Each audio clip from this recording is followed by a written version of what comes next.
एक लड़की को अचानक पता चला कि उसके पिता की कब्र पर एक अदृश्य चाबी लगाने की जगह छिपी हुई है। उसके पिता ने मरने से पहले एक रहस्यमय चाबी उसके लिए छोड़ी थी। लड़की ने उस चाबी को कब्र के छेद में लगाया। अचानक एक जोरदार आवाज के साथ कब्र की जमीन धीरे धीरे खुलने लगी। अगले ही पल एक भारी दरवाजा भी खुल गया। डर और जिज्ञासा के साथ लीसा अंदर चली गई। जब उसने अंदर का दरवाजा खोला तो सामने का दृश्य बहुत ही अजीब था। वहां एक बहुत बड़ा गुप्त कमरा था जिसमें उसके पिता द्वारा इकट्ठा की गई बहुत सी पुरानी चीजें रखी थी। तभी लीसा की नजर मेज पर रखे कुछ नोट्स और एक वीडियो कैमरा पर पड़ी। नोट्स पढ़कर वह समझ नहीं पा रही थी कि उसके पिता ये सब क्यों कर रहे थे। फिर वह कैमरे में दी गई वीडियो को चलाकर देखती है।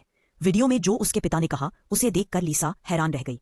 सच्चाई का पता लगाने के लिए वह एक सुनसान द्वीप पर पहुंच गई। जब उसने ऊपर देखा तो एक चट्टान पर उसे एक आदमी दिखा। वो उसके पिता थे, लेकिन उसके पिता ने उसे पहचानने का नाटक किया और ऊपर की ओर तेजी से चढ़ने लगे। लीसा उनका पीछा करती हुई ऊपर पहुंचती है। वहां एक अंधेरी गुफा में उसे उसके पिता मिलते हैं। वो पूछती है, पिताजी क्या आप अभी भी जिंदा है?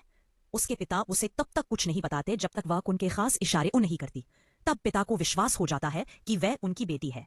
फिर वे उसे बताते हैं कि वे यहाँ 10 साल से रह रहे हैं ताकि एक प्राचीन कब्र की रक्षा कर सकें।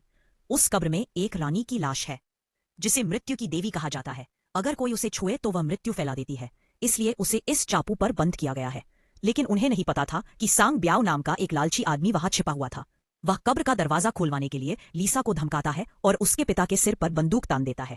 लीसा को दरवाजे का सिस्टम समझ नहीं आता, लेकिन उसे एक पुराना खिलौना याद आता है जो उसके पिता ने बचपन में दिया था। उसी की तरह दरवाजे को खोलने का तरीका उसे याद आ जाता है और वह सफलतापूर्वक दरवाजा खोल देती है। सभी लोग रस्सियों के सहारे अंदर उतरते हैं। सांग ब्याओ लीसा को आगे चलने को कहता है। कुछ दूरी पर चलते ही एक